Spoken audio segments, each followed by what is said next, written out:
आज 8 मार्च महिला दिनानिमित्त आपण सर्व धर्म समूह एक सिद्धून दिली आहे आपल्या कवठा गावाबद्दल काय सांगा? निश्चितच कवठा मसाला हे नुसतं गाव नसून हा पूर्ण भारत देश आहे। या माझ्या गावात प्रत्येक पंथाचे प्रत्येक जाती धर्माचे लोक वास्तव्याला असल्यामुळे सर्वांची मर्जी राखणं एक सरपंचाचं प्रामाणिकपणाचं कर्तव्य असते आणि ते कर्तव्य मी माझे सन्मान्य सदस्य, माझ्या गावातले नागरिक, आमचे बचत गट, शाळेच्या शिक्षिका किंवा अंगणवाडी सेविका या सर्वांच्या मदतीनं हा एक म्हणजे एकोप्याचा कार्यक्रम करायचा प्रामाणिक प्रयत्न नेहमीच कवठा ग्रामपंचायत करत असते।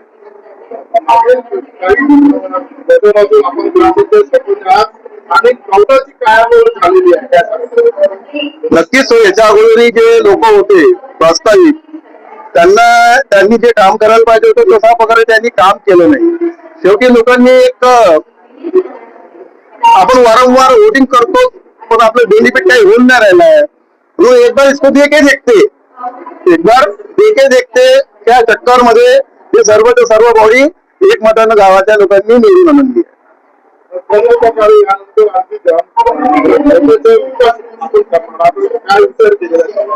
आता कवठा प्रॉपर कवठा जर म्हटलं तर कवठा गावामध्ये आता कामं शिल्लक राहिलेले नाहीये।